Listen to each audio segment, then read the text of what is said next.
수십조요? 이런 깡통에 수십조를 돌란 말이오. 장난칩니까? 당장 계약 철회하시오. 나토의 베테랑 분석관 알렉산더는 테헤란의 교전 기록을 보고 자신의 눈을 의심했습니다. 세계가 자랑하던 이란의 철벽 방공망이 단 한 번의 경보도 울리지 못한 채 종이 조각처럼 찢겼기 때문입니다. 도대체 누가 이런 미친 짓을 가능케 했단 말인가?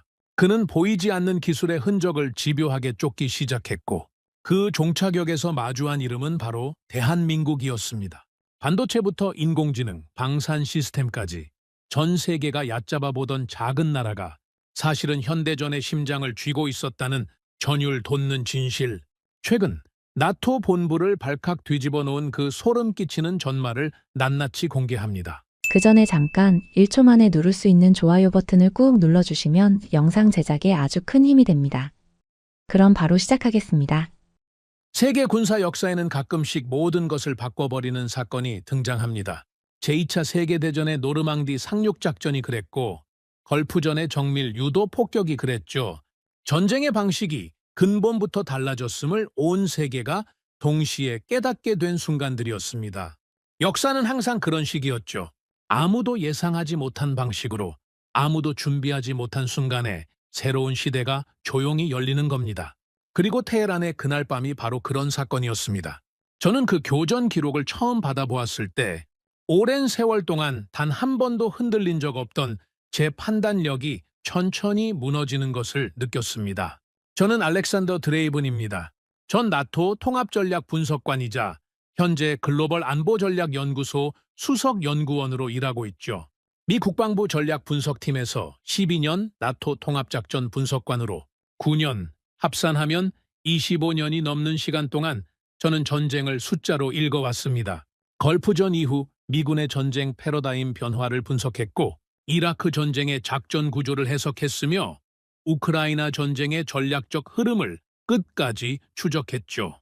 감정이 아닌 데이터를 믿고 인상이 아닌 기록을 신뢰하는 것이 제 일이었습니다. 동료들은 저를 이렇게 불렀죠. 감정 없는 분석기계. 저는 그 말이 최고의 칭찬이라고 생각하며 살아왔습니다. 어떤 전쟁 기록 앞에서도 흔들리지 않는 것이 제 자존심이었죠.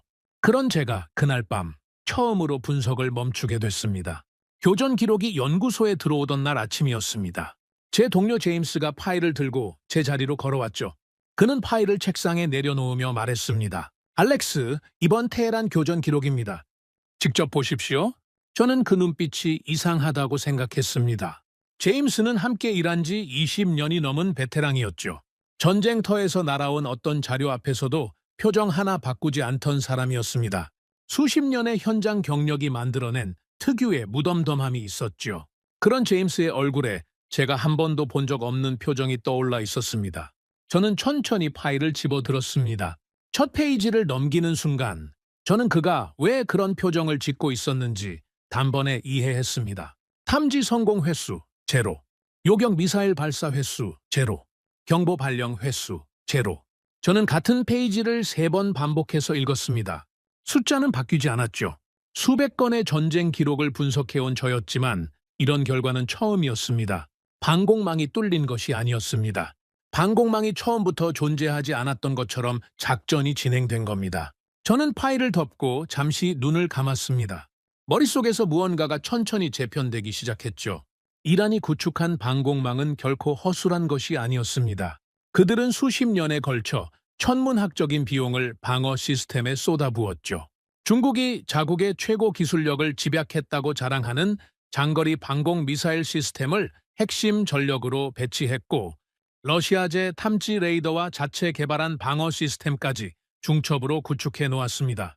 군사 전문가들 사이에서도 이란의 방공망은 중동에서 가장 복잡하고 탄탄한 방어 체계 중 하나로 평가받고 있었죠. 방어망을 구성하는 각각의 시스템들은 서로를 보완하도록 정교하게 설계되어 있었고 단일 시스템이 무력화되더라도 나머지가 즉각 작동할 수 있도록 2중 3중의 안전장치가 마련되어 있었습니다. 그것이 이란이 수십 년에 걸쳐 자랑하던 철벽 방어선이었죠. 하지만 그날 밤 그 모든 것이 단 한 번의 저항도 하지 못했습니다. 테헤란 방공망 운용실의 담당관들은 그날 밤 끝까지 아무것도 보지 못했습니다. 레이더는 정상적으로 돌아가고 있었고 운용 인력은 자리를 지키고 있었죠. 시스템 오류도 없었고 전원 공급에도 이상이 없었습니다. 그런데 화면은 텅 비어 있었죠. 아무런 비행 물체도 아무런 위협 신호도 잡히지 않았습니다. 담당관들이 처음 이상함을 감지했을 때는 이미 너무 늦어 있었죠. 도시 외곽에서 첫 번째 폭발이 일어났고 곧이어 두 번째, 세 번째가 이어졌습니다. 경보가 울리기도 전에 전쟁은 이미 시작되어 있었던 겁니다. 그들은 자신들이 공격받고 있다는 사실을 폭발음이 들리고 나서야 알았습니다. 세계에서 가장 촘촘하다고 자부하던 방공망이 그 순간만큼은 없는 것이나 마찬가지였죠. 저는 작전 구조를 처음부터 다시 분석하기 시작했습니다. 그리고 이번 작전이 우리가 알던 전쟁과 근본적으로 다르다는 것을 하나씩 깨닫기 시작했죠. 총성이 울리기 훨씬 전에 눈에 보이지 않는 전쟁이 먼저 시작되고 있었습니다. 첫 번째 단계는 상대의 눈을 없애는 것이었습니다. 물리적으로 파괴하는 것이 아니었죠. 레이더가 멀쩡히 작동하고 있는데도 아무것도 보지 못하게 만드는 것이었습니다. 사이버 공격과 전자전이 동시에 가동되면서 이란의 레이더 네트워크는 서서히 마비되기 시작했죠. 통신망이 끊어졌고 각 방공기지 사이의 지휘 연결이 하나씩 붕괴됐습니다. 겉으로 보기에는 시스템이 살아있는 것처럼 보였지만 실제로는 이미 완전히 눈먼 상태였죠. 이란의 방공 담당관들은 자신들이 눈이 멀었다는 사실조차 알지 못한 채 아무것도 없는 화면을 바라보고 있었던 겁니다. 두 번째 단계는 그 눈먼 하늘로 스텔스 전투기들이 침투하는 것이었습니다. 레이더 탐지거리 밖에서 접근한 전투기들은 이란 국경을 거의 직선으로 통과했죠. 요격 시도가 없었으니 회피 기동도 필요 없었습니다. 수십 년 동안 막대한 예산을 들여 구축한 방어선이 그 순간만큼은 활짝 열린 문이나 다름없었죠. 저는 그 비행 경로 데이터를 보면서 입을 다물지 못했습니다. 너무나 당당하게, 너무나 거침없이 날아가고 있었습니다. 막아야 할 방어선은 분명히 존재했지만 그 방어선은 이미 기능을 잃은 지 오래였죠. 그리고 세 번째이자 가장 결정적인 단계가 있었습니다. 전자전 항공기들이 투입되면서 이란의 레이더 화면을 수천 개의 가짜 신호로 가득 채운 겁니다.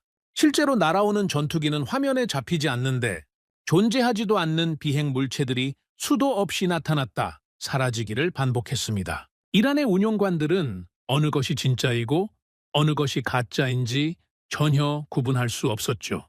혼란 속에서 아무런 대응도 하지 못한 채 작전은 끝났습니다. 이것은 단순한 기술의 우위가 아니었습니다. 상대방의 인식 자체를 완전히 무너뜨리는 전혀 새로운 차원의 전쟁이었죠. 저는 분석을 마치고 한동안 자리에 앉아 있었습니다. 그때 제임스가 다시 제 옆으로 왔습니다. 알렉스, 결론이 뭡니까? 저는 잠시 생각하다가 천천히 대답했습니다. 전쟁에서 가장 먼저 죽는 게 뭔지 압니까? 병사가 아닙니다. 탱크도 아니고 전투기도 아니죠. 가장 먼저 죽는 건 상대방의 눈입니다. 일단 눈이 사라지면 아무리 강력한 무기를 산처럼 쌓아두어도 그건 아무런 의미가 없습니다. 이란이 오늘 밤 바로 그것을 경험한 겁니다. 제임스는 아무 말도 하지 않았습니다. 저는 자리에서 일어나 창밖을 바라봤죠. 그리고 스스로에게 물었습니다. 그렇다면 이 눈을 멀게 만든 기술은 도대체 어디서 온 것입니까? 저는 그 보이지 않는 기술의 흔적을 따라가기 시작했습니다. 작전 기록을 뒤지면 뒤질수록 계속해서 하나의 이름과 마주치게 됐죠. 전자전 시스템의 핵심 부품, 인공지능 전장 분석 서버, 초고속 반도체, 위성 데이터 처리 장치, 이 전쟁을 가능하게 만든 핵심 기술들의 공급망을 하나하나 추적하자 하나의 국가가 반복해서 등장했습니다. 처음에는 우연이라고 생각했죠. 두 번째도 그냥 지나쳤습니다. 그런데 세 번, 네 번, 다섯 번까지 같은 이름이 계속해서 나타나자 저는 자료에서 눈을 들고 천천히 똑바로 앉았습니다. 평생을 전쟁 데이터와 씨름해온 제 직감이 조용히 경보를 울리고 있었죠. 이 나라가 도대체 무엇을 하고 있는 겁니까? 대한민국이라는 이름이 머릿속을 떠나지 않았습니다. 저는 그날 밤 연구소에 혼자 남아 자료를 계속 뒤졌죠. 테헤란 공습을 가능하게 만든 기술들의 흔적을 따라가면 갈수록 그 이름은 점점 더 선명하게 모습을 드러냈습니다. 하지만 저는 아직 그 의미를 완전히 이해하지 못하고 있었습니다. 그보다 먼저 제가 해결해야 할 질문이 하나 있었죠. 이 전쟁에서 진짜 두뇌 역할을 한 것은 무엇이었습니까? 전투기 조종사였습니까? 작전 지휘관이었습니까? 저는 자료를 들여다보면 볼수록 그 답이 인간이 아니라는 것을 하나씩 깨닫기 시작했습니다. 이번 작전의 핵심에는 인공지능 전장 시스템이 있었습니다. 미 국방부와 데이터 분석 기업 팔란티어가 함께 개발한 군사용 인공지능 플랫폼이었죠. 저는 이 시스템의 존재 자체는 이미 알고 있었습니다.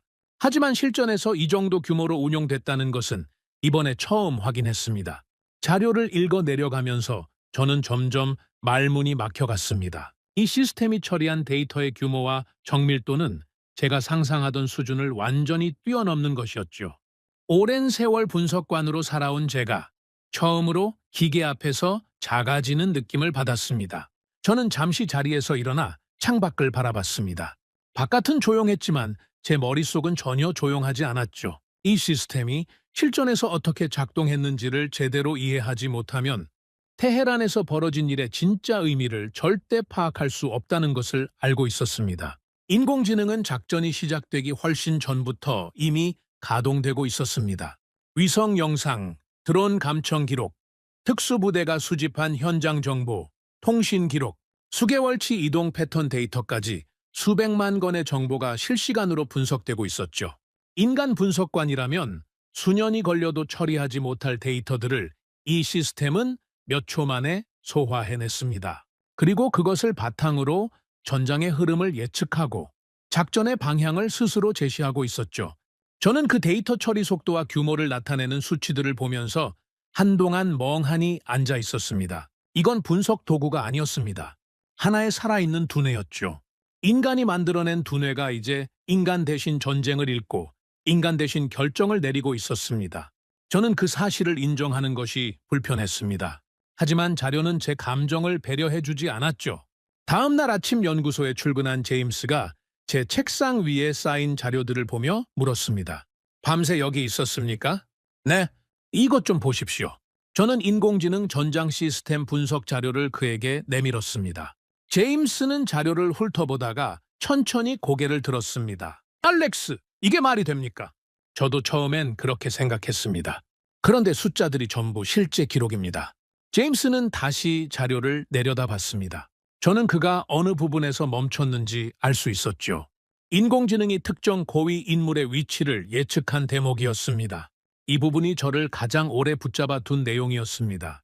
인공지능은 수개월치 이동 패턴과 통신 기록, 그리고 주변 인물들의 행동 변화를 종합 분석한 끝에 특정 고위 인물이 특정 장소에서 회의를 개최할 확률을 계산해냈습니다. 그 확률이 얼마였는지 아십니까? 92.7%였습니다. 그리고 예측한 시간대는 오전 8시 10분에서 9시 40분 사이였죠. 실제 회의는 그 시간대에 정확히 개최됐습니다. 저는 이 수치를 보면서 등줄기가 서늘해지는 것을 느꼈습니다. 이것은 단순한 정보 분석이 아니었습니다. 인간의 행동 자체를 수학으로 풀어낸 것이었죠. 수십 년간 현장에서 쌓아온 정보 간의 감각과 직관을 숫자로 대체해버린 겁니다. 저는 그 사실이 놀랍기도 했지만 한편으로는 왠지 모를 서늘함을 느꼈습니다. 전쟁이 점점 인간의 손을 떠나고 있다는 느낌이었죠. 제임스가 낮은 목소리로 말했습니다. 알렉스, 이게 앞으로의 전쟁 방식입니까? 저는 대답하지 않았습니다. 대신 다음 자료를 펼쳤습니다. 인공지능의 역할은 거기서 끝이 아니었습니다. 전투기 작전 전체가 이 시스템의 판단 아래 움직이고 있었죠. 침투 루트 계산, 전자전 주파수 설정, 타격 순서 결정, 철수, 루트 생성까지 모든 것이 인공지능이 실시간으로 산출한 최적의 방안을 따르고 있었습니다. 조종사들은 인공지능이 제시한 경로를 따라 날았고 전자전 운용관들은 인공지능이 선택한 주파수로 교란을 실시했죠. 이번 작전에서 총 출격 횟수는 700회를 넘었습니다. 그 복잡한 작전의 흐름을 하나의 유기적인 움직임으로 조율한 것이 바로 인공지능이었습니다. 전쟁터에서 벌어지는 수천 가지 상황 변화를 동시에 읽고 판단하는 것, 그것은 이미 인간의 영역을 넘어선 일이었죠. 아무리 뛰어난 지휘관이라도 그 속도와 정밀도를 따라갈 수는 없었습니다. 저는 작전 초기 위험도 분석 자료를 들여다봤습니다. 인공지능 시뮬레이션이 투입되기 전 인간 분석관들이 산출한 초기 작전 위험도는 18%였습니다. 군사 작전에서 18%의 실패 가능성은 결코 낮은 수치가 아니었죠. 작전 승인 자체를 재고해야 할 수준이었습니다. 그런데 인공지능이 수천 번의 시뮬레이션을 돌린 끝에 제시한 최적화된 작전안의 위험도는 얼마였는지 아십니까? 0.7%였습니다. 18%가 0.7%로 바뀐 겁니다. 저는 그 숫자를 보면서 한동안 말을 잃었습니다. 이것은 단순히 계획을 다듬은 것이 아니었죠. 전쟁 자체를 처음부터 다시 설계한 것이었습니다. 그 오랜 경력 속에서도 이런 수치는 한 번도 본 적이 없었습니다. 저는 그 사실을 마주하면서 분석가로서의 자존심과 냉정한 현실 사이에서 묘한 충돌을 느꼈습니다. 하지만 숫자는 감정을 배려하지 않습니다. 데이터는 언제나 냉정했죠. 저는 자리에서 일어나 연구소 창밖을 바라봤습니다. 평생을 전쟁 분석에 바쳐온 저는 항상 인간을 중심에 놓고 생각해왔습니다. 지휘관의 판단, 병사들의 용기, 현장 지휘관의 결단. 전쟁은 결국 인간의 싸움이라고 믿어왔죠. 하지만 이번 작전에서 인공지능은 인간보다 먼저 결정을 내리고 인간보다 훨씬 더 정확하게 전장을 읽고 있었습니다. 조종사들은 뛰어났습니다. 지휘관들도 탁월했죠. 하지만 이번 전쟁의 진짜 두뇌는 그들이 아니었습니다. 그리고 그 인공지능 두뇌를 움직이게 만든 것은 결국 반도체였습니다.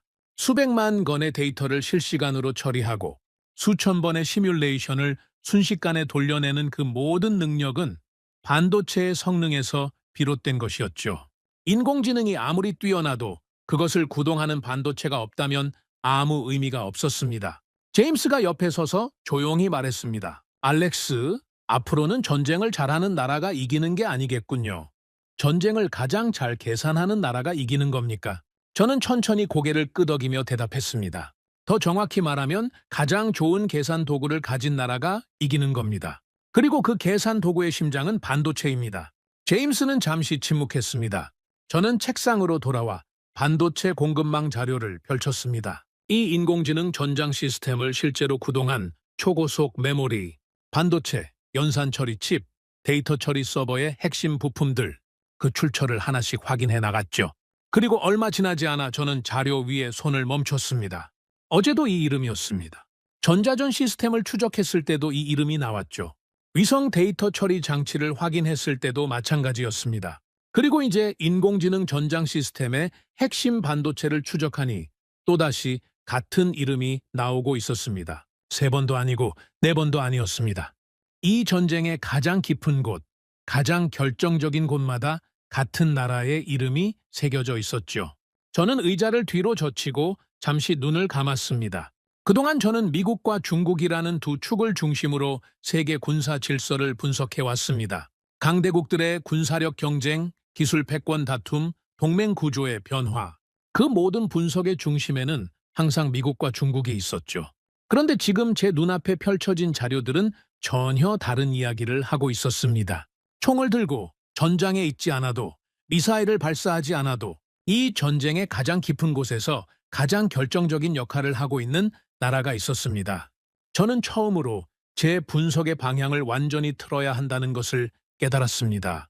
미국 대 중국의 구도로만 세계 군사 질서를 읽어온 그 시각이 천천히 그러나 분명하게 흔들리기 시작했죠. 나는 지금까지 무엇을 놓치고 있었던 겁니까? 중국 방산의 신화가 무너지고 있었습니다. 저는 그 사실을 데이터로 확인하는 순간 한동안 아무 말도 할 수 없었습니다. 테헤란 공습의 결과는 단순히 이란의 패배로 끝나는 사건이 아니었습니다. 그것은 세계 군사 시장 전체를 뒤흔드는 신호탄이었죠. 중국이 수십 년에 걸쳐 쌓아올린 방산 수출의 신뢰가 단 하룻밤 사이에 흔들리기 시작했습니다. 저는 그 파장이 어디까지 미칠지를 분석하면서 이것이 단순한 무기 성능의 문제가 아니라는 것을 깨닫기 시작했습니다. 중국이 이란에 수출한 방공 시스템은 단순한 거래 품목이 아니었습니다. 그것은 중국 방산 기술의 상징이었죠. 중국은 수십 년간 러시아제 무기를 역설계하고 자국의 기술력을 더해 독자적인 방산 시스템을 구축해왔습니다. 그 과정에서 중동과 아프리카, 파키스탄 등 수많은 국가들이 중국산 무기를 선택했습니다. 가격은 서방 무기보다 훨씬 저렴했고 중국은 정치적 조건을 내세우지 않으며 판매했죠. 그것이 중국 방산의 경쟁력이었습니다. 하지만 무기 시장에서 가격보다 중요한 것이 하나 있습니다. 바로 실전 신뢰였습니다. 그리고 테헤란에서 그 신뢰가 산산이 부서졌죠. 저는 연구소 내부 보고서를 꺼냈습니다. 이란 공습 이후 중동 각국의 군사 당국에서 보내온 문의와 반응들이 정리되어 있었습니다.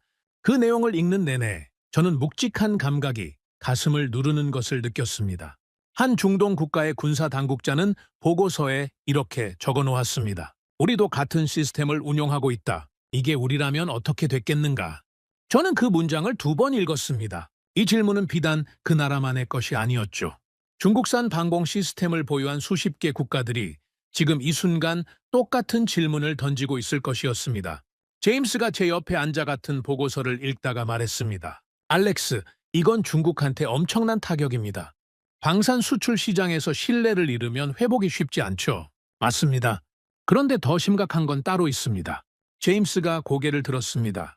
저는 천천히 말을 이었습니다. 중국 군부가 지금 가장 두려워하는 건 수출 시장이 아닙니다. 그들이 밤잠을 못 자는 이유는 따로 있죠. 저는 다른 파일을 꺼냈습니다. 나토 분석팀이 수집한 중국 내부 군사 전문가들의 반응이 담긴 자료였습니다.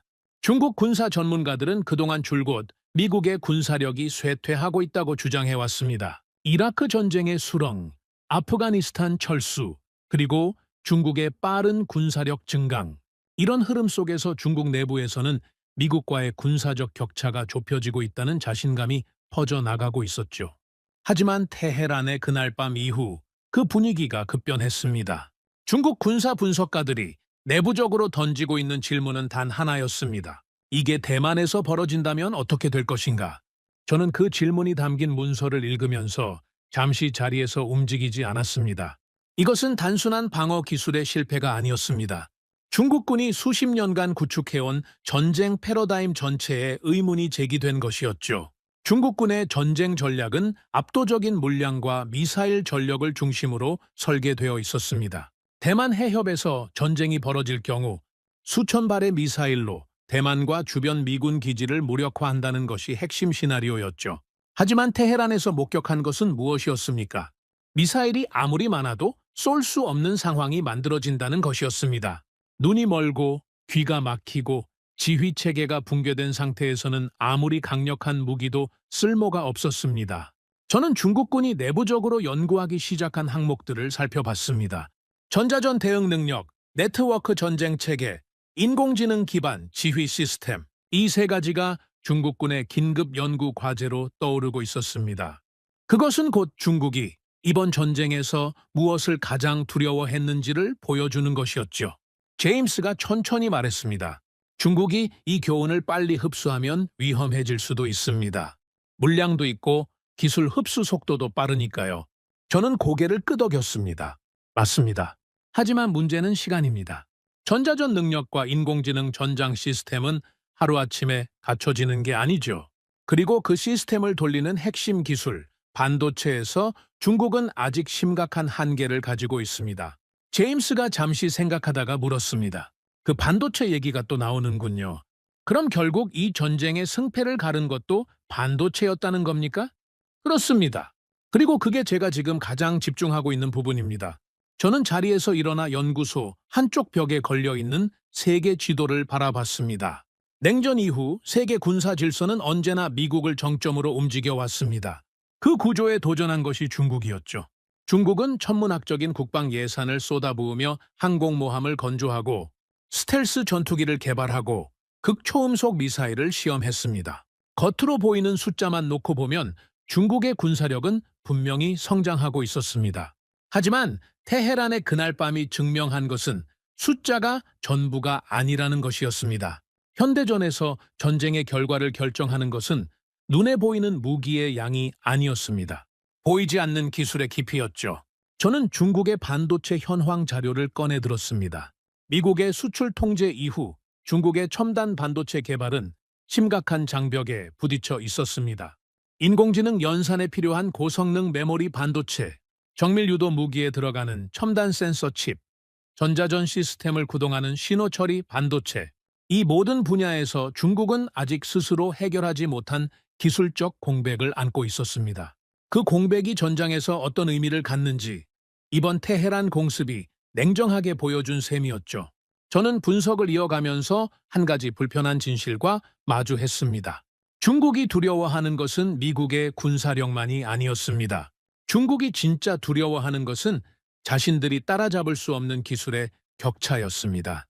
눈에 보이는 무기는 돈을 쏟아부으면 만들 수 있습니다. 하지만 눈에 보이지 않는 기술의 생태계, 반도체에서 인공지능까지 이어지는 그 깊고 넓은 기술의 토대는 단기간에 구축할 수 없는 것이었죠.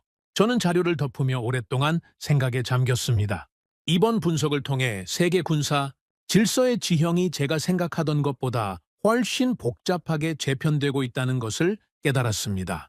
미국 대 중국의 단순한 구도가 아니었죠. 그 사이에서 그리고 그 구도를 가능하게 만드는 기술의 기반에서 전혀 예상하지 못한 나라가 핵심적인 역할을 하고 있었습니다. 저는 다시 한번 공급망 자료를 펼쳤습니다. 그리고 이번에는 더 넓게, 더 깊게 들여다보기 시작했습니다. 현대전을 가능하게 만드는 핵심 기술들, 그 기술들이 어디서 만들어지고 어디서 공급되는지를 처음부터 다시 추적했죠. 데이터는 흔들림 없이 같은 방향을 가리키고 있었습니다. 저는 천천히 고개를 들었습니다. 그리고 제임스를 바라보며 말했습니다. 제임스, 우리가 이 전쟁에서 정작 놓친 게 있을지도 모릅니다. 제임스가 눈썹을 올리며 물었습니다. 무슨 말입니까? 총을 쏜 나라만 봤다는 겁니다. 그 총을 쏠 수 있게 만든 나라는 제대로 보지 못했죠. 제임스는 잠시 침묵했습니다. 저는 자료 위에 손을 올려놓으며 천천히 말을 이었습니다. 현대전의 승패는 전장에서 결정되지 않습니다. 전장이 시작되기 훨씬 전, 보이지 않는 기술의 공급망에서 이미 결정되고 있었습니다. 그리고 저는 그 공급망의 가장 중요한 지점에서 계속해서 같은 나라를 발견하고 있었습니다. 대한민국, 이 나라가 단순한 기술 공급국이 아니라는 것을 저는 이제 확신하기 시작했습니다. 무언가 훨씬 더 큰 그림이 있었죠. 저는 그 그림을 제대로 보기 위해 처음부터 다시 시작해야 했습니다. 연구소의 밤은 언제나 낮보다 더 많은 것을 말해줬습니다. 낮에는 보고서가 오가고 회의가 열리고 분석관들이 제각각의 판단을 쏟아냈습니다.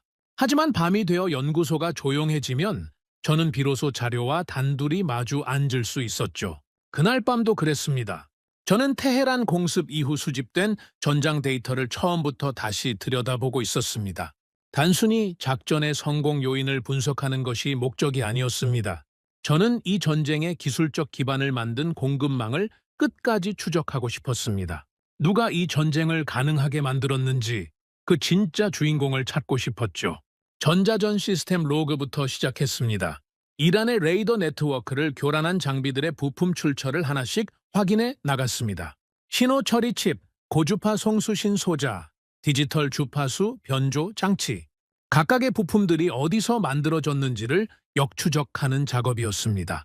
처음 몇 가지는 예상대로였습니다. 미국 기업들의 이름이 나왔고 일부 유럽 부품 업체들도 등장했죠. 그런데 핵심 연산 칩을 추적하는 순간 저는 처음으로 그 이름과 마주쳤습니다. 대한민국, 저는 잠시 멈췄습니다. 우연일 수 있었죠. 반도체 강국으로 알려진 나라였으니 이름이 나오는 것 자체가 이상한 일은 아니었습니다. 저는 계속 분석을 이어갔습니다. 다음은 인공지능 전장 시스템의 연산 서버였습니다. 수백만 건의 데이터를 실시간으로 처리하는 그 서버의 핵심 메모리 반도체, 공급사를 확인하자 같은 이름이 나왔습니다. 저는 눈썹을 약간 올렸습니다. 두 번째였죠. 그 다음은 위성 데이터 처리 장치였습니다. 전장 상공을 날며 실시간 영상을 전송하는 정찰 위성의 데이터를 지상에서 처리하는 시스템의 핵심 부품. 역시 같은 나라였습니다. 세 번째였죠.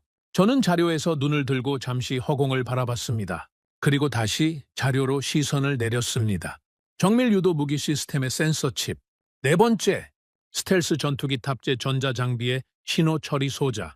다섯 번째, 드론 감청 장비의 고속 연산 칩. 여섯 번째, 저는 자료 위에 펜을 내려놓았습니다. 그리고 천천히 의자를 뒤로 밀며 등바디에 기댔습니다. 6번이었습니다. 전혀 다른 분야의 기술들을 독립적으로 추적했는데 6번 모두 같은 나라가 나왔습니다. 이것은 우연이 아니었습니다. 우연이라고 보기에는 너무 일관된 패턴이었죠.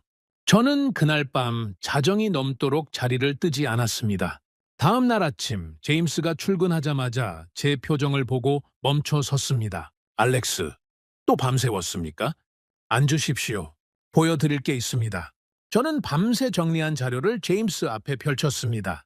전자전 시스템부터 시작해서 인공지능 서버, 위성 처리 장치, 정밀 유도 무기, 스텔스 탑재 장비, 드론 감청 장비까지 6가지 핵심 기술 분야의 공급망 추적 결과가 한눈에 정리되어 있었습니다. 제임스는 자료를 천천히 훑어보다가 같은 이름이 반복해서 등장한다는 것을 발견했습니다. 그는 손가락으로 그 이름을 짚으며 말했습니다. 대한민국이 이렇게 많이 나옵니까? 6번입니다. 전혀 다른 기술 분야를 각각 독립적으로 추적했는데 전부 같은 나라가 나왔습니다. 제임스는 잠시 말이 없었습니다. 그러다 천천히 고개를 들어 저를 바라봤습니다. 이건 단순한 부품 공급이 아니군요. 맞습니다. 이건 현대전의 기술 인프라 자체입니다. 저는 자료를 한 장 더 꺼냈습니다. 밤새 제가 추가로 정리한 내용이었습니다. 단순히 부품 공급에서 끝나는 것이 아니라 그 기술들이 전장에서 어떤 역할을 했는지를 연결한 분석이었죠. 전자전 시스템의 핵심 칩이 없었다면 이란의 레이더를 교란하는 것이 불가능했습니다. 인공지능 서버에 메모리 반도체가 없었다면 수백만 건의 데이터를 실시간으로 처리하는 것도 불가능했죠. 위성 데이터 처리 장치가 없었다면 전장 상황을 실시간으로 파악하는 것도 불가능했습니다. 어느 하나라도 빠졌다면 이번 작전은 전혀 다른 결과를 낳았을 겁니다. 제임스가 천천히 말했습니다. 그러면 이 전쟁은 한국의 기술이 없었다면 불가능했다는 겁니까? 저는 잠시 생각했습니다. 너무 단순화된 표현이었지만 틀린 말도 아니었습니다. 완전히 불가능했다고 보기는 어렵습니다. 하지만 이 정밀도와 이 효율성으로는 절대 불가능했죠. 작전 성공의 핵심 기술 기반을 한국이 제공한 겁니다. 저는 분석을 더 깊이 파고들기 시작했습니다. 단순히 부품 공급의 문제가 아니라 왜 한국의 기술이 이 분야에서 이토록 핵심적인 위치를 차지하게 됐는지를 이해하고 싶었죠. 저는 한국의 반도체 산업 발전 과정을 들여다봤습니다. 수십 년에 걸친 기술 투자, 세계 최고 수준의 메모리 반도체 생산 능력, 그리고 끊임없는 기술 고도화. 한국이 반도체 강국이라는 것은 알고 있었습니다. 하지만 그것이 군사 기술과 이렇게 깊이 연결되어 있다는 것은 이번에 처음으로 제대로 인식하게 됐습니다. 현대전에서 반도체는 단순한 전자 부품이 아니었습니다. 전장의 두뇌를 만드는 핵심 소재였죠. 인공지능이 아무리 뛰어난 알고리즘을 가지고 있어도 그것을 구동하는 반도체의 성능이 받쳐주지 않으면 실시간 전장 분석은 불가능했습니다. 수천 개의 가짜 신호를 동시에 생성해서 적의 레이더를 교란하는 전자전도 결국은 초고속 신호 처리 반도체가 없으면 구현할 수 없었죠. 정밀 유도 무기가 수십 킬로미터 밖의 목표를 오차 없이 타격하는 것도 센서 칩의 정밀도에서 시작되는 것이었습니다. 전장의 모든 첨단 기술이 결국 반도체로 귀결되고 있었습니다. 그리고 그 반도체의 가장 중요한 공급원 중 하나가 대한민국이었죠. 저는 데이터를 계속 들여다보면서 한 가지 질문이 머릿속을 떠나지 않았습니다. 한국은 이 기술들을 공급하는 나라였습니다. 그렇다면 이 기술들을 직접 운용하는 나라라면 어떨까요? 이 기술의 공급자가 아니라 사용자가 된다면 그 전투력은 어느 수준에 이를 수 있을까요? 저는 그 질문을 떠올리는 순간 등줄기에 서늘한 감각을 느꼈습니다. 단순한 호기심이 아니었습니다. 분석가로서의 본능이 그 질문의 중요성을 감지하고 있었죠. 저는 한국의 군사력 데이터를 꺼냈습니다. 솔직히 말하면 저는 그동안 한국을 미국의 동맹국, 북한과 대치하는 분단국가 정도로만 인식해왔습니다. 동아시아 안보 구도에서 중요한 위치를 차지하고 있지만 세계 군사 질서에 직접적인 영향을 미치는 변수로는 보지 않았죠. 하지만 지금 제 앞에 펼쳐진 데이터는 전혀 다른 그림을 보여주고 있었습니다. 한국은 세계에서 가장 강도 높은 군사훈련 체계를 유지하는 나라 중 하나였습니다. 징병제를 기반으로 한 대규모 병력, 수십 년간 실질적인 안보 위협 속에서 다져진 실전적 훈련 문화. 단순히 숫자로만 보면 한국군은 세계 상위권 수준이었습니다. 하지만 저를 진짜 놀라게 한 것은 숫자가 아니었습니다. 한국의 방산 생산 능력이었습니다. 저는 관련 자료를 들여다보면서 잠시 말을 잃었습니다. 한국은 전차, 자주포, 전투기, 방공 미사일 시스템까지 주요 무기 체계를 자체 생산할 수 있는 몇 안 되는 나라 중 하나였습니다. 그것만으로도 충분히 놀라운 일이었죠. 하지만 더 놀라운 것은 그 생산 속도였습니다. 나토 내부 분석 자료에 따르면 한국은 전시 상황에서 주요 무기 체계를 가장 빠르게 증산할 수 있는 나라 중 하나로 평가받고 있었습니다. 우크라이나 전쟁을 계기로 유럽 각국이 무기 부족 문제로 허덕이는 동안 한국은 꾸준하고 안정적인 생산 능력을 입증했죠. 그것이 세계 방산 시장에서 한국을 주목하게 만든 결정적인 계기였습니다. 제임스가 한국 방산 자료를 들여다보다가 말했습니다. 알렉스, 이 생산 속도가 정말 맞습니까? 이 규모로 전시 증산이 가능하다는 겁니까? 나토 자체 평가입니다. 조작된 숫자가 아니죠. 그러면 한국은 단순히 기술 공급국이 아니라 독자적인 전쟁 수행 능력을 가진 나라라는 겁니까? 저는 잠시 생각했습니다. 그것보다 더 중요한 질문이 있습니다. 첨단 반도체 기술, 인공지능 응용 능력, 세계 최고 수준의 방산 생산 능력, 그리고 실전적인 군사 훈련 체계. 이 네 가지를 동시에 가진 나라가 세계에 몇 개나 됩니까? 제임스는 대답하지 않았습니다. 대신 천천히 자료를 내려다봤습니다. 저는 그 침묵이 무엇을 의미하는지 알고 있었죠. 답이 뻔했기 때문이었습니다. 저는 자리에서 일어나 다시 세계 지도 앞에 섰습니다. 동아시아를 바라봤습니다. 한반도는 지도 위에서 작은 땅덩어리였습니다. 하지만 그 위치를 다시 생각해봤습니다. 중국과 일본 사이, 러시아와 인접한 곳, 그리고 태평양으로 향하는 길목, 지정학적으로도 결코 작지 않은 나라였죠. 거기에 지금 제가 분석한 기술력과 방산 능력을 더하면 이 나라는 세계 군사 질서에서 어떤 위치에 있는 것입니까? 저는 그 질문을 마음속에서 천천히 굴렸습니다. 그리고 한 가지 사실을 깨달았습니다. 제가 그동안 한국을 제대로 분석한 적이 없었다는 것이었습니다. 미국의 동맹, 북한의 위협에 노출된 나라, 그 이상으로 한국을 들여다본 적이 없었죠. 하지만 지금 제 앞에 놓인 데이터들은 그 시각이 얼마나 단편적이었는지를 보여주고 있었습니다. 저는 책상으로 돌아와 새 파일을 열었습니다. 이제부터는 단순한 기술 공급망 분석이 아니었습니다. 한국이라는 나라 자체를 처음부터 다시 분석해야 했습니다. 세계 군사 질서의 변수로서, 현대전의 핵심 기술 보유국으로서, 그리고 동아시아 안보 구도의 핵심 축으로서 저는 그 분석이 어떤 결론을 향해 나아갈지 아직 알 수 없었습니다. 하지만 한 가지만큼은 확실했습니다. 그 분석의 결과가 제가 지금껏 가지고 있던 세계 군사 질서에 대한 이해를 근본부터 바꿔놓을 것이라는 예감이었죠. 제임스가 조용히 물었습니다. 알렉스, 어디서부터 시작합니까? 저는 잠시 생각하다가 대답했습니다. 한국이 이 기술들을 단순히 공급하는 나라인지 아니면 직접 사용할 준비가 된 나라인지부터 확인해야 합니다. 그 두 가지는 전혀 다른 의미를 갖습니다. 제임스는 고개를 끄덕이며 자리에서 일어났습니다. 저는 다시 자료 앞에 앉았습니다. 창밖에는 새벽이 밝아오고 있었습니다. 하지만 저는 자리를 뜰 생각이 없었습니다. 이 분석은 이제 막 시작되고 있었습니다. 한국의 방산 데이터를 본격적으로 들여다보기 시작한 것은 그 주 목요일 오후였습니다. 저는 연구소 자료실에서 가장 최근에 업데이트된 세계 방산 시장 분석 보고서를 꺼냈습니다. 두꺼운 보고서였죠. 평소라면 필요한 부분만 골라 읽었겠지만 그날은 처음부터 끝까지 전부 읽기로 했습니다. 한국에 대한 제 인식이 얼마나 피상적이었는지를 이미 깨달은 이상 이번에는 제대로 보고 싶었습니다. 보고서의 첫 번째 챕터는 세계 방산 수출 시장의 변화를 다루고 있었습니다. 전통적으로 방산 수출 시장은 미국, 러시아, 프랑스, 영국, 독일이 주도해왔습니다. 이 5나라가 세계 방산 수출의 대부분을 차지해온 구도가 수십 년째 이어져 왔죠. 그런데 최근 몇 년 사이 그 구도에 균열이 생기기 시작했습니다. 새로운 이름이 빠르게 부상하고 있었습니다. 저는 그 이름을 확인하는 순간 보고서를 내려놓고 잠시 생각에 잠겼습니다. 대한민국이었습니다. 저는 구체적인 수치를 확인했습니다. 한국의 방산 수출 규모는 불과 몇 년 사이에 폭발적으로 성장해 있었습니다. 단순히 성장률의 문제가 아니었습니다.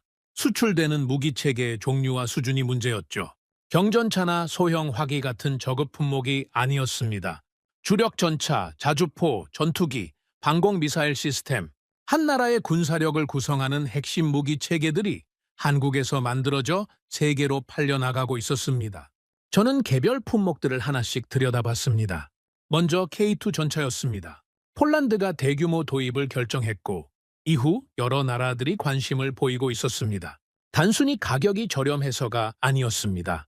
성능 평가에서 서방의 주력 전차들과 어깨를 나란히 하는 수준이라는 평가를 받고 있었죠.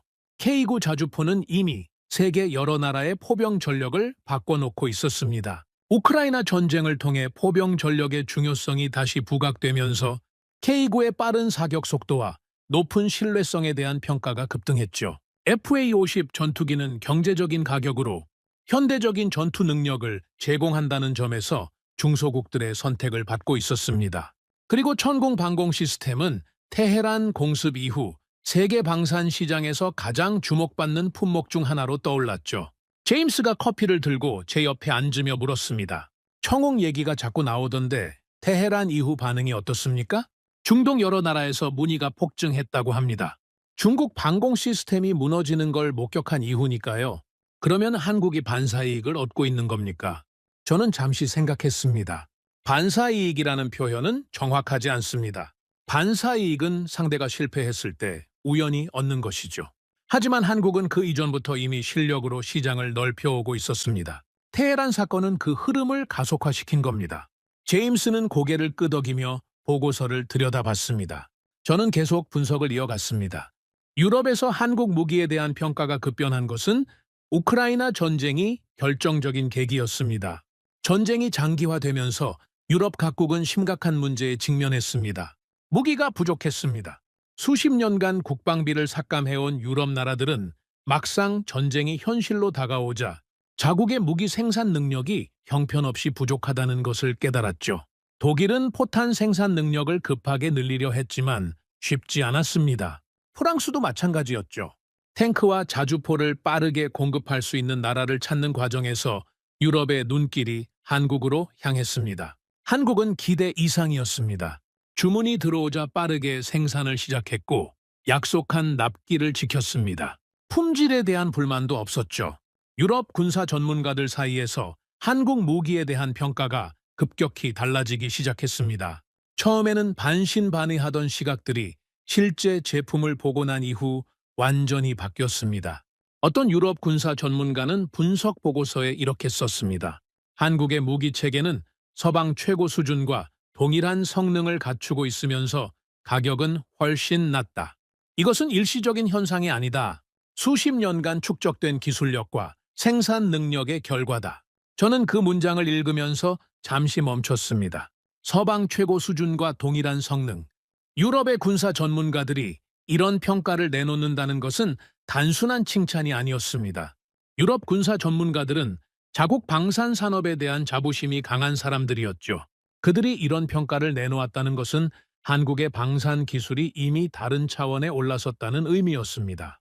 저는 나토의 내부 분석 보고서를 찾아봤습니다. 나토는 동맹국들의 군사력을 정기적으로 평가하고 각 나라의 전략적 가치를 분석합니다. 한국은 나토 회원국이 아니지만 나토 분석팀은 한국의 방산 능력에 대한 별도 보고서를 작성하고 있었습니다. 저는 그 보고서를 펼쳤습니다. 보고서의 핵심 평가는 세 가지였습니다. 첫째, 한국은 세계에서 가장 빠르게 무기를 대량 생산할 수 있는 나라 중 하나였습니다. 전시 상황에서 주요 무기 체계의 생산 능력을 단기간에 수배로 늘릴 수 있는 나라는 손에 꼽았습니다. 한국은 그 몇 안 되는 나라 중 하나였죠. 둘째, 한국의 무기 체계는 자체 개발 비율이 높았습니다. 단순히 외국 기술을 라이선스 생산하는 수준이 아니라 핵심 기술을 자체적으로 개발하고 있었습니다.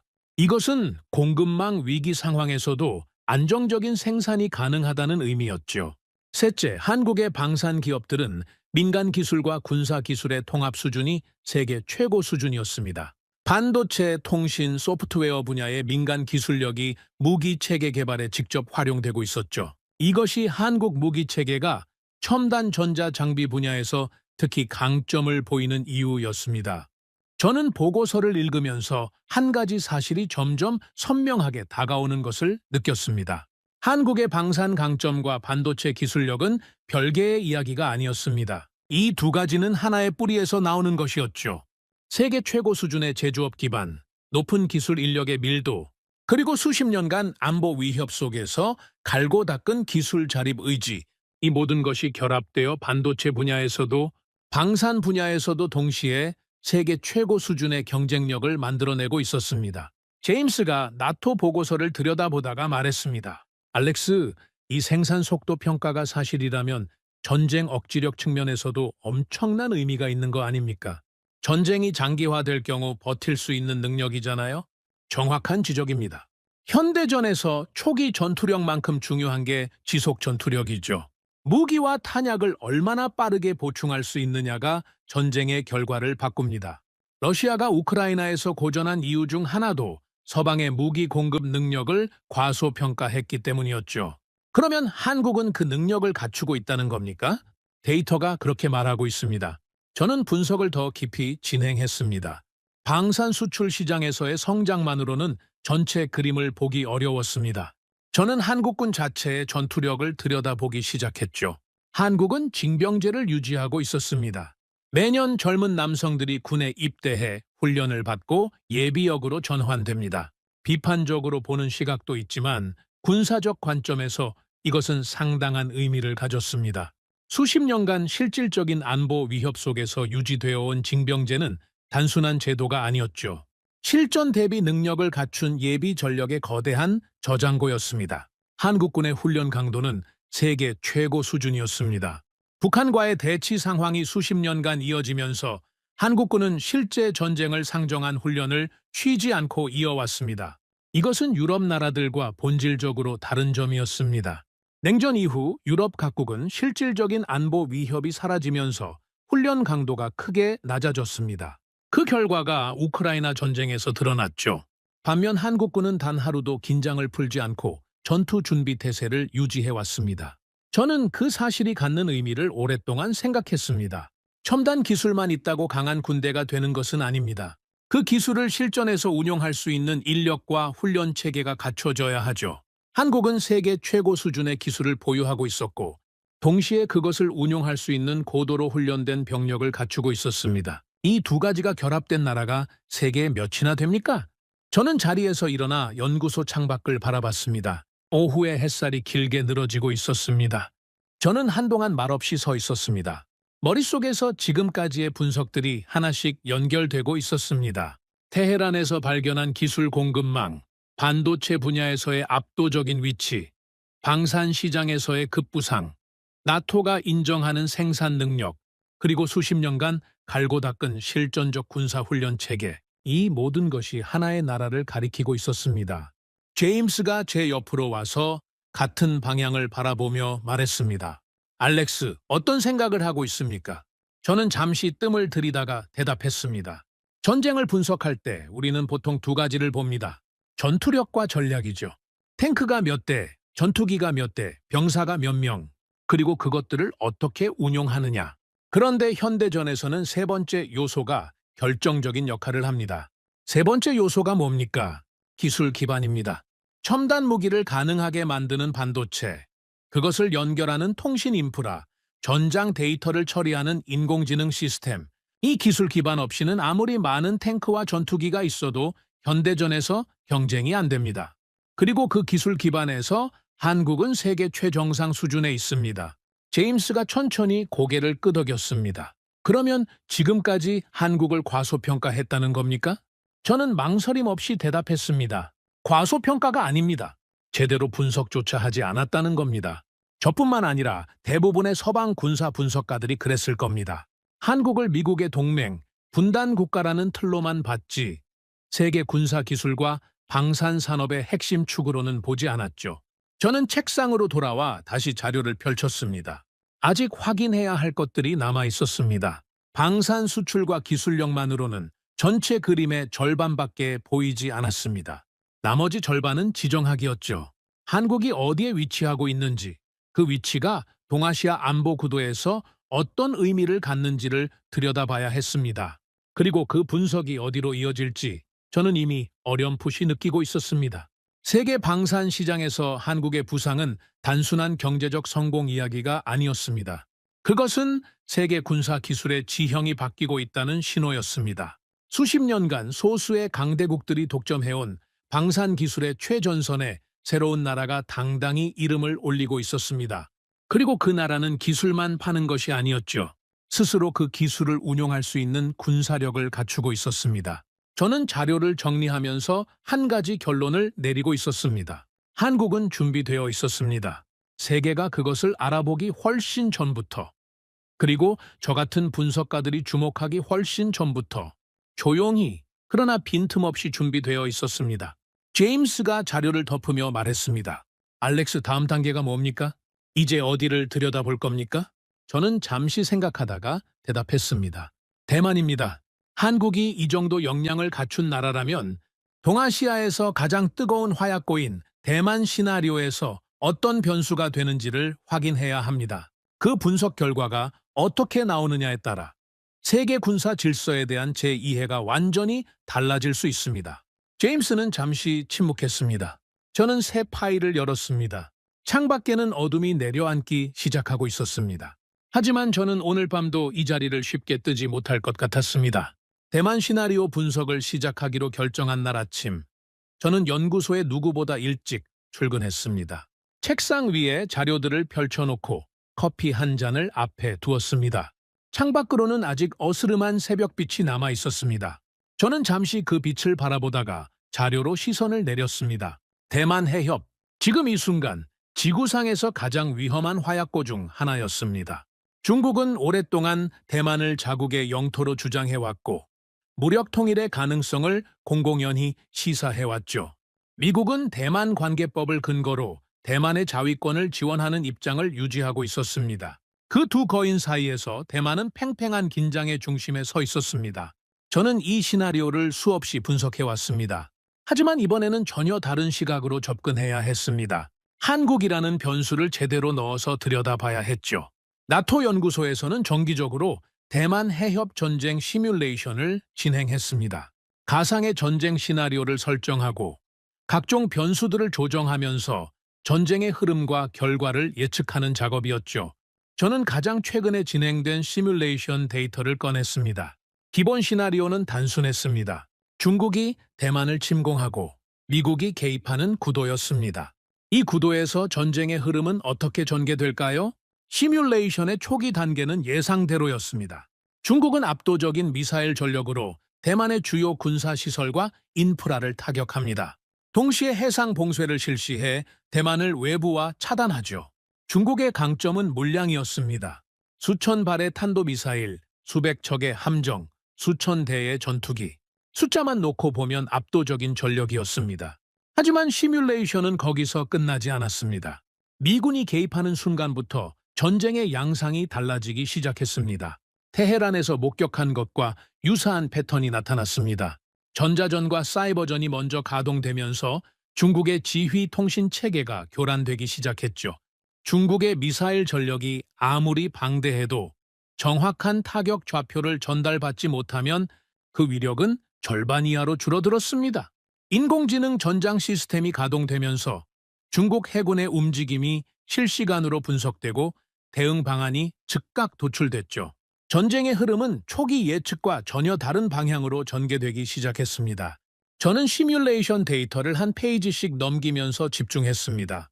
그런데 데이터를 분석하면 할수록 한 가지 변수가 계속해서 눈에 걸렸습니다. 시뮬레이션에서 한국은 직접적인 전투 참여국으로 설정되어 있지 않았습니다. 미국의 동맹국이지만 대만 해협 전쟁에 직접 개입하는 것은 변수로 포함되지 않았죠. 저는 그 부분이 마음에 걸렸습니다. 지금까지 분석한 한국의 역량을 고려하면 한국을 단순한 배경으로만 설정하는 것은 시뮬레이션의 정확도를 크게 떨어뜨리는 것이었습니다. 제임스가 출근하자마자 제 책상으로 왔습니다. 벌써 시작했습니까? 시뮬레이션 데이터를 보고 있었는데 한 가지 문제를 발견했습니다. 무슨 문제입니까? 이 시뮬레이션에서 한국이 완전히 배경으로만 처리되어 있습니다. 미군 기지가 있는 동맹국 정도로만요. 하지만 우리가 지금까지 분석한 한국의 실제 역량을 생각하면 이건 시뮬레이션의 중요한 공백입니다.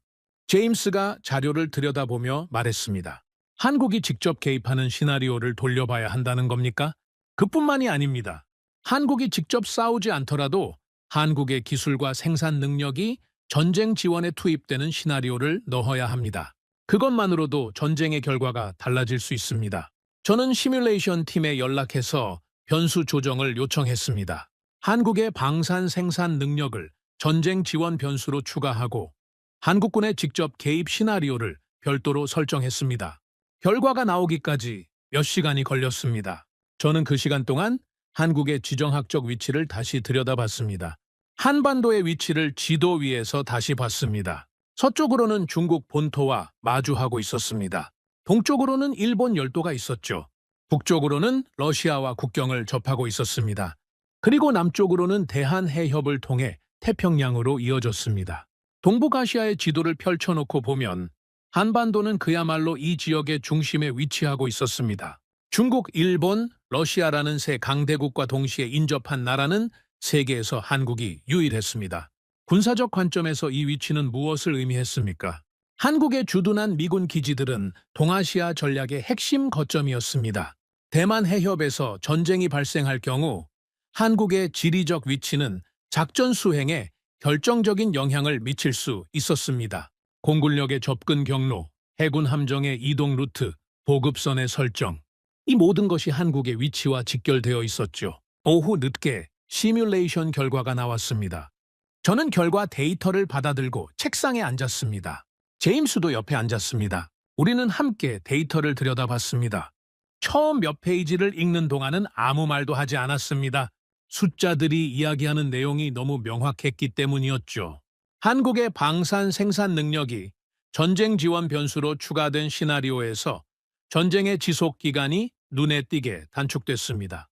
전쟁이 장기화될수록 소모되는 무기와 탄약을 얼마나 빠르게 보충할 수 있느냐가 결정적인 요소였는데 한국의 생산 능력이 그 부분에서 결정적인 차이를 만들어냈죠.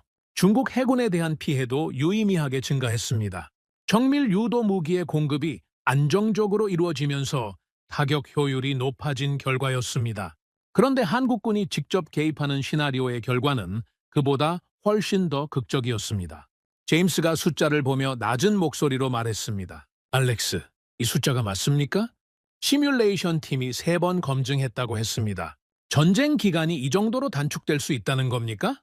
저는 고개를 끄덕였습니다. 한국군이 직접 개입하는 시나리오에서 전쟁의 결과는 한국이 없는 시나리오와 비교해 현저하게 달라졌습니다. 전쟁 기간이 단축됐을 뿐만 아니라 중국 해군과 공군이 입는 피해가 크게 증가했습니다. 보급망 붕괴 속도도 빨라졌죠. 한국의 위치에서 발진할 수 있는 전투기들이 대만 해협에 접근하는 중국 전력의 측면을 위협할 수 있었고 한국의 잠수함 전력이 중국 해군의 보급 루트를 차단하는 역할을 맡을 수 있었습니다. 저는 데이터를 더 깊이 들여다봤습니다. 한국이 이 시나리오에서 단순히 추가적인 전력을 제공하는 것이 아니었습니다.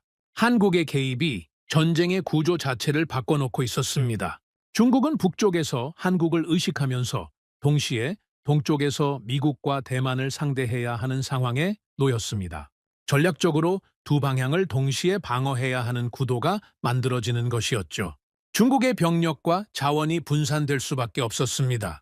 그 분산이 전체 전쟁의 결과에 미치는 영향은 숫자가 보여주는 것 이상이었습니다. 제임스가 천천히 말했습니다. 중국이 이 시뮬레이션 결과를 알고 있다면 한국을 보는 시각이 완전히 달라질 겁니다. 알고 있을 겁니다. 중국 군부가 그렇게 단순하지 않죠. 그들도 비슷한 시뮬레이션을 돌렸을 겁니다. 그리고 그 결과를 보면서 한국에 대한 전략적 평가를 수정하고 있을 가능성이 높습니다. 그렇다면 한국은 중국의 대만 전략에서 핵심 변수라는 겁니까? 저는 잠시 생각했습니다. 단순한 변수가 아닙니다. 억지력입니다. 저는 그 단어를 말하면서 그 의미를 다시 한번 곱씹었습니다. 억지력, 군사적 충돌을 막는 힘, 전쟁을 시작하려는 나라가 감수해야 할 대가를 높여서 전쟁 자체를 일어나지 않게 만드는 힘, 현대 안보 전략에서 가장 중요한 개념 중 하나였습니다. 그리고 한국은 자신이 의도했든 의도하지 않았든 동아시아에서 강력한 억지력의 한 축을 담당하고 있었습니다. 저는 시뮬레이션 데이터에서 눈을 들어 제임스를 바라봤습니다. 생각해 보십시오. 중국이 대만을 침공하기로 결정할 때 중국 지도부가 머릿속에서 계산하는 것이 무엇이겠습니까? 미국이 개입할 가능성, 그리고 그 전쟁에서 자신들이 치러야 할 대가. 그 대가 계산에 한국이라는 변수가 얼마나 크게 들어가느냐에 따라 전쟁 결정 자체가 달라질 수 있습니다. 제임스가 천천히 고개를 끄덕였습니다. 한국의 존재 자체가 중국의 대만 침공 결정을 억제하는 요소라는 겁니까? 데이터가 그렇게 말하고 있습니다. 저는 자리에서 일어나 연구소 한쪽에 걸린 동아시아 지도 앞에 섰습니다. 한반도를 바라봤습니다. 작은 반도였습니다. 하지만 그 반도가 차지하는 전략적 무게는 크기와 전혀 비례하지 않았습니다. 저는 그 사실을 이번 분석을 통해 처음으로 제대로 인식하게 됐습니다. 지금껏 저는 한국을 미국의 동맹국, 북한의 위협에 노출된 나라, 경제적으로 성공한 중진국 정도로 이해해왔습니다. 하지만 그 이해는 피상적인 것이었습니다. 한국이 가진 기술력, 방산 능력, 훈련된 병력, 그리고 지정학적 위치를 종합적으로 고려하면 이 나라는 동아시아 안보 구도에서 결코 가볍게 볼 수 없는 존재였습니다. 저는 지도 앞에서 오랫동안 생각에 잠겼습니다. 그리고 한 가지 불편한 질문이 떠올랐습니다. 서방의 군사 분석가들은 지금껏 한국을 얼마나 제대로 분석해왔습니까? 미국의 동맹이라는 틀 안에서 북한 문제의 맥락 속에서만 한국을 바라보느라 한국 자체가 가진 독자적인 전략적 가치를 제대로 평가하지 못한 것은 아닐까요? 저 자신도 그 오류에서 자유롭지 않았습니다. 제임스가 지도 앞으로 다가와 서며 말했습니다. 알렉스, 이 분석 결과를 보고서로 정리할 겁니까? 정리해야죠. 이건 단순한 시뮬레이션 데이터가 아닙니다. 동아시아 안보 전략 전체를 재검토해야 할 수 있는 내용입니다. 나토 본부에 올라가면 상당한 반응이 있을 겁니다. 그래야 합니다. 우리가 너무 오랫동안 잘못된 지도를 들고 동아시아를 분석해 왔을 수 있으니까요. 저는 책상으로 돌아와 보고서 초안을 작성하기 시작했습니다. 그런데 글을 쓰면서 계속해서 한 가지 생각이 마음에 걸렸습니다. 대만 시뮬레이션에서 한국의 역할을 확인했습니다. 지정학적 위치의 중요성도 확인했습니다. 기술력과 방산 능력도 확인했죠. 하지만 이 모든 것을 가능하게 만드는 근본적인 기반은 무엇이었습니까? 저는 잠시 펜을 내려놓고 생각했습니다. 현대전의 모든 첨단 기술은 결국 하나의 뿌리로 연결됩니다. 반도체였습니다. 인공지능 전장 시스템도, 전자전 장비도, 정밀 유도 무기도, 위성통신 시스템도 이 모든 것을 가능하게 만드는 핵심은 반도체였습니다. 그리고 그 반도체 분야에서 한국은 세계 최정상 수준의 기술력을 보유하고 있었습니다. 이것이 한국이 단순한 동맹국을 넘어 현대전의 핵심 기술 보유국이 된 이유였습니다. 저는 그 생각이 이어지면서 새로운 질문에 다다랐습니다. 그렇다면 이 반도체 기술력이 앞으로도 유지된다면 한국의 전략적 가치는 앞으로 더 커질 것입니까? 아니면 줄어들 것입니까? 현대전은 점점 더 기술 집약적인 방향으로 진화하고 있었습니다. 인공지능의 역할은 갈수록 커지고 있었고 전자전의 비중은 계속 높아지고 있었으며 정밀 타격 능력의 중요성은 더욱 강조되고 있었습니다. 그 모든 방향이 반도체 기술의 중요성을 더욱 높이는 쪽으로 움직이고 있었습니다. 저는 천천히 결론을 향해 나아가고 있었습니다. 아직 확인해야 할 것들이 남아 있었습니다. 하지만 이미 충분한 데이터가 쌓여 있었습니다. 동아시아 안보 구도에서 한국이 차지하는 위치, 현대전 기술의 공급망에서 한국이 갖는 역할, 그리고 대만 시나리오에서 한국이 만들어내는 변화, 이 모든 것이 하나의 방향을 가리키고 있었습니다. 세계 군사 질서의 판이 바뀌고 있었습니다. 그리고 그 변화의 한가운데에 많은 사람들이 오랫동안 제대로 주목하지 않았던 한 나라가 조용히 그리고 단단하게 자리를 잡고 있었습니다. 제임스가 보고서 초안을 들여다보다가 말했습니다. 알렉스, 다음 분석은 어디로 이어집니까? 저는 잠시 생각하다가 대답했습니다. 지금까지는 한국을 외부에서 분석했습니다. 기술 공급망, 방산 수출, 시뮬레이션 데이터, 전부 외부의 시각이었죠. 이제는 안을 들여다볼 차례입니다. 한국이 스스로 이 모든 것을 어떻게 만들어 왔는지, 그 과정을 들여다봐야 전체 그림이 완성됩니다. 창밖에는 밤이 깊어가고 있었습니다. 연구소의 불빛이 어둠 속에서 홀로 빛나고 있었죠. 저는 새 파일을 열었습니다. 가장 흥미로운 분석이 이제 시작되고 있었습니다. 한국이 이 모든 것을 어떻게 만들어 왔는지를 이해하려면 먼저 한국이 어떤 출발점에서 시작했는지를 봐야 했습니다. 저는 한국의 현대 산업 발전 과정을 들여다보기 시작했습니다. 전쟁으로 모든 것이 폐허가 된 나라. 천연 자원도 없고 자본도 없고 기술도 없었습니다. 그 출발점에서 지금의 한국이 만들어졌다는 사실을 데이터로 확인하는 순간 저는 단순한 분석가의 시각을 넘어서는 무언가를 느꼈습니다. 이것은 숫자로만 설명할 수 없는 이야기였습니다. 한국전쟁이 끝난 직후 한국의 국내 총생산은 아프리카 최빈국 수준이었습니다. 인프라는 전쟁으로 완전히 파괴되어 있었고 교육받은 인력도 절대적으로 부족했죠. 당시 많은 경제학자들은 한국이 자립경제를 구축하는 것이 불가능에 가깝다고 봤습니다. 원조에 의존하는 구조에서 벗어날 수 없을 것이라는 예측이 지배적이었죠. 하지만 그 예측은 완전히 빗나갔습니다. 저는 한국의 산업화 과정을 추적하면서 한 가지 패턴을 발견했습니다. 한국은 어떤 분야에 진입하든 처음에는 기술을 가져왔습니다. 선진국의 기술을 배우고 모방하고 개량했죠. 하지만 거기서 멈추지 않았습니다. 배운 기술을 토대로 독자적인 개발을 시작했고 결국에는 원래 기술을 가르쳐준 나라를 뛰어넘는 수준에 도달했습니다. 반도체가 그랬고 조선이 그랬으며 자동차가 그랬습니다. 그리고 이제는 방산이 그 경로를 걷고 있었죠. 제임스가 자료를 들여다보다가 말했습니다. 알렉스, 이 발전 속도가 정말 맞습니까? 전쟁 폐허에서 반도체 세계 최강국까지 이게 몇십 년 만에 일어난 겁니까? 맞습니다. 경제학자들이 한강의 기적이라고 부르는 이유가 있죠. 역사적으로 이 정도 속도의 산업화를 이룬 나라는 손에 꼽습니다. 어떻게 가능했습니까? 저는 잠시 생각했습니다. 이 질문에 단순한 답을 내놓기가 쉽지 않았습니다. 여러 요인이 있었습니다. 하지만 제가 가장 주목한 것은 교육에 대한 집착이었습니다. 한국은 자원이 없었습니다. 땅도 좁았죠? 그러니 사람을 자원으로 삼았습니다. 교육에 모든 것을 쏟아부었죠. 그 결과가 지금 보이는 기술 인력의 밀도입니다.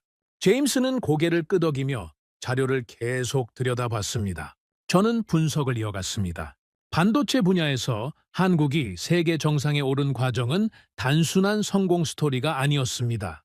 그것은 생존을 건 도전의 역사였습니다. 한국이 반도체 산업에 본격적으로 뛰어든 것은 자원이 없는 나라가 선택할 수 있는 몇 안 되는 생존 전략 중 하나였기 때문이었죠.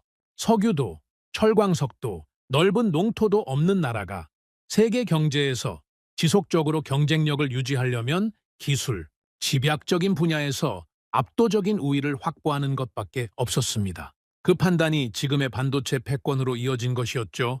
저는 세계 메모리 반도체 시장의 점유율 데이터를 꺼냈습니다. 숫자는 놀라웠습니다. 인공지능 연산에 핵심적으로 사용되는 고대 역폭 메모리, 반도체 분야에서 한국 기업들이 차지하는 비중은 압도적이었습니다. 이 반도체가 없으면 세계의 주요 인공지능 시스템들이 제대로 작동할 수 없었습니다. 군사 분야든 민간 분야든 상관없이 현대의 첨단 기술 시스템은 이 반도체에 의존하고 있었죠. 그리고 그 공급의 핵심이 한국에 있었습니다. 이것이 의미하는 바는 단순했습니다. 한국은 현대 기술 문명의 핵심 인프라를 쥐고 있는 나라였습니다. 전쟁이 나든 경제 위기가 오든 첨단 기술 경쟁에서 우위를 점하고 싶은 나라라면 한국을 무시할 수 없는 구조가 만들어져 있었죠. 이것은 한국이 의도적으로 설계한 전략이기도 했지만 동시에 수십 년간의 치열한 노력이 만들어낸 결과이기도 했습니다. 저는 분석을 계속하면서 한 가지 흥미로운 사실을 발견했습니다. 한국의 기술력이 군사 분야에서 갖는 의미는 단순히 부품 공급에서 끝나지 않는다는 것이었습니다. 한국은 세계 최고 수준의 반도체 기술을 바탕으로 자체적인 군사 기술 개발에도 속도를 내고 있었습니다. 독자적인 전투기 개발, 인공지능 기반 무기체계 연구, 자체 위성 개발, 이런 분야에서 한국이 쌓아가는 역량은 단기간에 만들어진 것이 아니었습니다. 반도체와 전자 분야에서 축적된 수십 년의 기술력이 그 토대가 되고 있었죠. 제임스가 관련 자료를 들여다보다가 말했습니다. 알렉스, 한국이 독자적인 군사 인공지능 시스템을 개발하고 있다는 건 어느 정도 수준입니까? 공개된 정보만으로는 전체 그림을 파악하기 어렵습니다. 하지만 반도체와 소프트웨어 기반을 고려하면 우리가 예상하는 것보다 훨씬 앞서 있을 가능성이 높습니다. 그러면 한국이 자체 인공지능 전장 시스템을 구축하게 된다면 그 전투력은 어느 수준에 이를 수 있습니까? 저는 잠시 대답을 멈췄습니다. 그 질문의 무게가 상당했습니다. 세계 최고 수준의 반도체, 자체 개발 무기 체계, 고도로 훈련된 병력, 그리고 수십 년간 실전적 안보 위협 속에서 다져진 군사 문화, 이것들이 결합된 군사력이 어느 수준일지 솔직히 지금 단계에서 정확히 말하기는 어렵습니다. 하지만 한 가지는 확실합니다. 그 나라를 상대로 전쟁을 일으키려는 나라라면 매우 신중하게 생각해야 할 겁니다. 저는 자리에서 일어나 창밖을 바라봤습니다. 연구소 창밖으로 도시의 불빛이 멀리까지 펼쳐져 있었습니다. 저는 그 불빛들을 바라보면서 이 분석 전체를 처음부터 되짚어봤습니다. 테헤란의 그날 밤부터 시작된 추적이 여기까지 이어졌습니다. 현대전의 기술 공급망을 따라가다 발견한 나라, 방산 시장에서 조용히 부상하고 있는 나라, 대만 시뮬레이션에서 결정적인 변수가 된 나라, 그리고 세계 반도체 기술의 핵심을 쥐고 있는 나라, 그 모든 분석이 한 방향을 가리키고 있었습니다. 저는 그동안 세계 군사 질서를 분석하면서 늘 같은 틀을 사용해왔습니다. 강대국 중심의 시각이었죠. 미국, 중국, 러시아, 그리고 유럽 강국들, 이 나라들을 중심으로 세계 군사 질서가 움직인다고 봤습니다. 그 틀이 완전히 틀린 것은 아니었습니다. 하지만 그 틀이 놓치고 있는 것이 있었죠. 전쟁의 방식이 바뀌면서 전략적 중요성의 기준도 바뀌고 있었습니다. 과거에는 영토의 크기와 병력의 수, 핵무기의 보유 여부가 강대국의 조건이었습니다. 하지만 현대전에서는 그 기준이 달라지고 있었죠. 첨단 기술의 깊이, 그 기술을 뒷받침하는 산업 기반, 그리고 그것을 실전에서 운용할 수 있는 능력, 이것들이 새로운 전략적 강점의 조건이 되고 있었습니다. 그 새로운 기준으로 세계를 다시 보면 한국은 전혀 다른 위치에 서 있었습니다.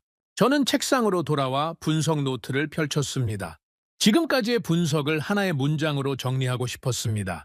저는 잠시 생각하다가 천천히 적어 내려갔습니다. 한국은 현대전의 기술적 기반을 공급하는 나라이자 그 기술을 자체적으로 운용할 수 있는 군사력을 갖춘 나라이며 동아시아 안보 구도에서 전쟁의 결과를 바꿀 수 있는 전략적 위치를 점하고 있다. 저는 그 문장을 다시 읽었습니다.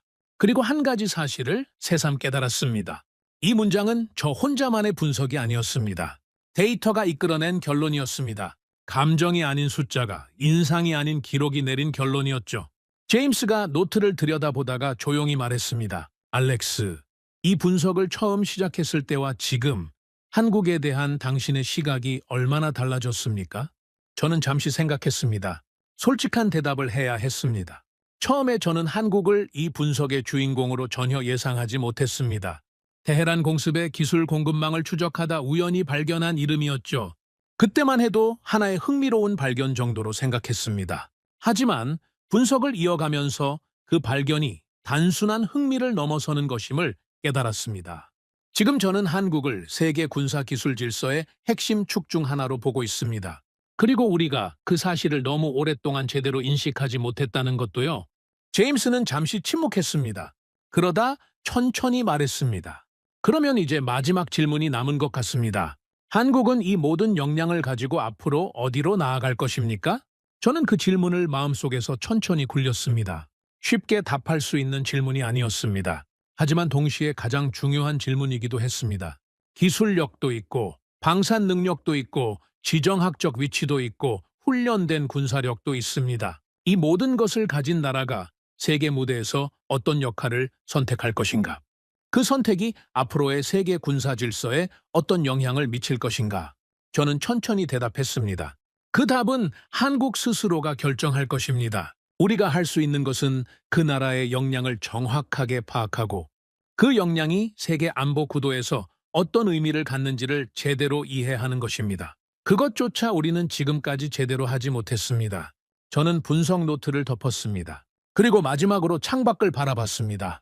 도시의 불빛은 여전히 그 자리에 있었습니다. 조용하지만 꺼지지 않는 불빛. 그 모습이 어쩐지 지금 이 분석이 가리키는 나라와 닮아 있다는 생각이 들었습니다. 세계의 주목을 크게 받지 않으면서도 자신의 자리에서 묵묵히 빛을 내고 있는 나라. 저는 이제 마지막 정리가 필요하다는 것을 느꼈습니다. 테헤란에서 시작된 이 긴 분석 여정의 결론을 끌어낼 시간이었습니다. 숫자들이 가리키는 방향은 명확했습니다. 이제 그것을 하나의 완성된 이야기로 만들어야 했죠.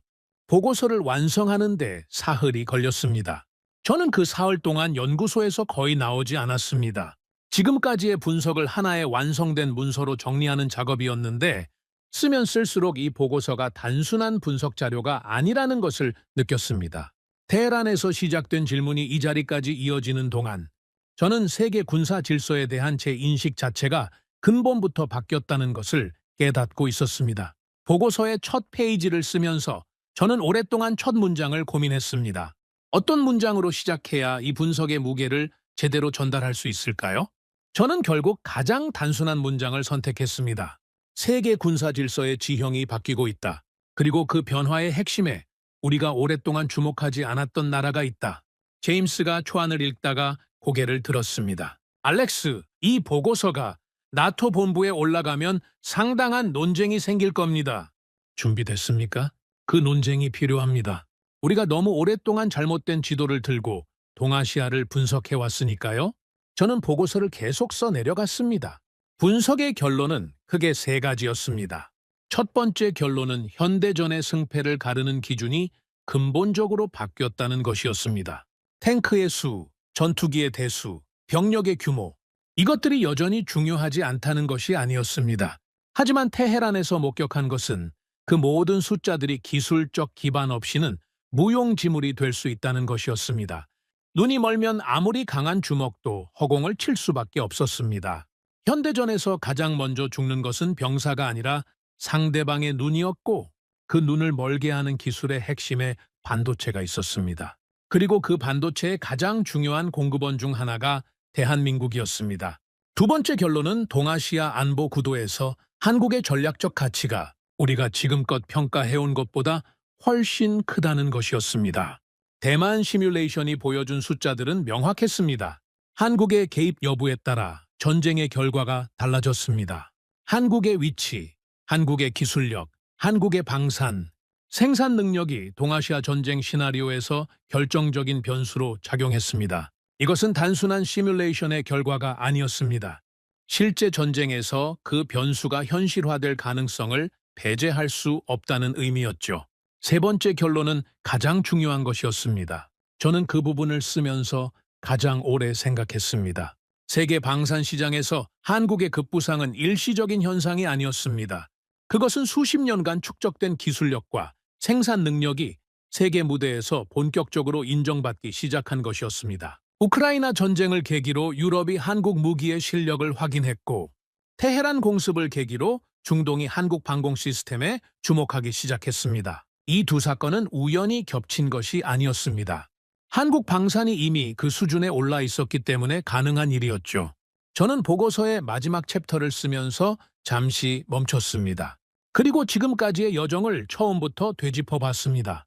저는 원래 이란 공습의 기술적 성공 요인을 분석하러 이 작업을 시작했습니다. 그 과정에서 예상하지 못한 이름과 반복적으로 마주쳤고 그 이름을 따라가면서 분석의 방향이 완전히 바뀌었습니다. 한국이라는 나라가 현대전의 기술 공급망에서 차지하는 위치, 세계 방산 시장에서 만들어내고 있는 변화, 동아시아 안보 구도에서 갖는 전략적 의미, 이 모든 것을 하나씩 확인하면서 저는 세계, 군사 질서를 바라보는 제 시각이 근본부터 다시 짜여야 한다는 것을 깨달았습니다.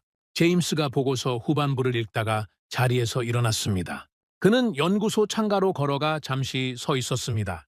저는 그가 무슨 생각을 하는지 물어보지 않아도 알 수 있었습니다.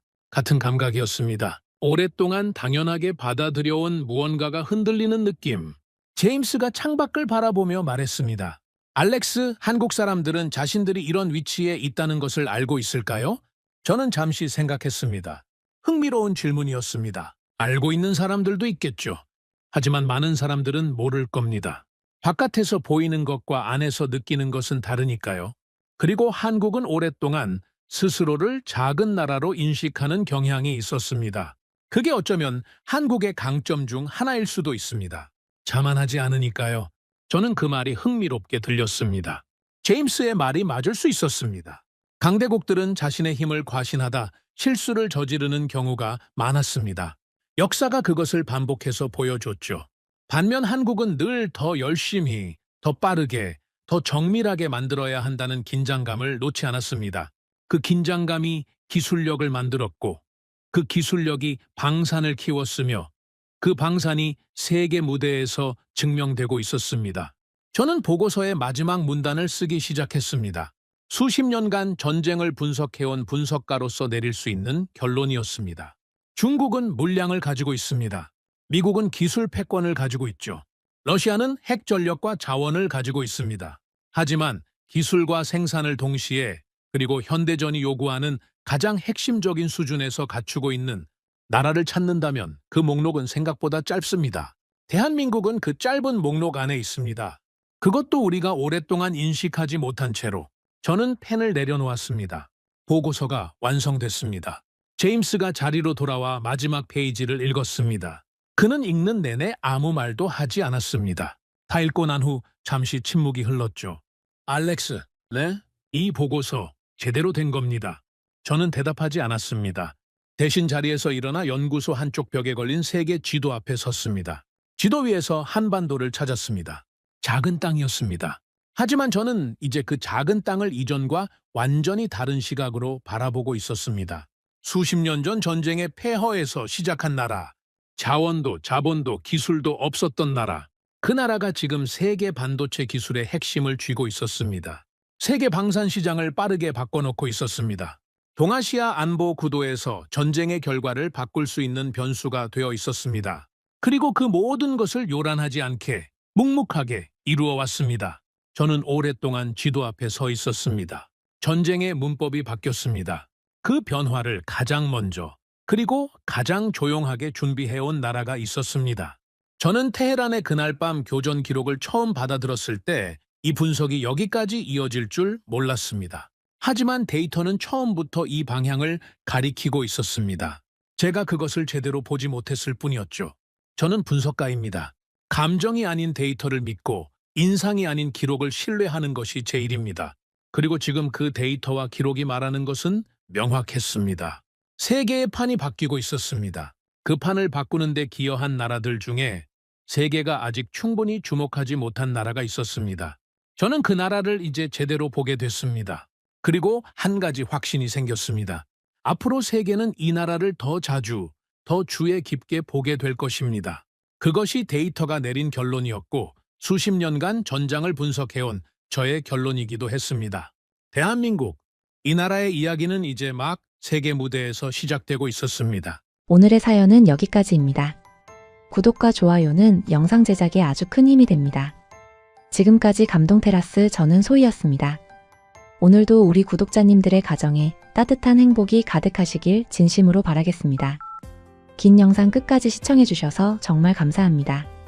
내일 더 좋은 이야기로 찾아뵙겠습니다. 감사합니다.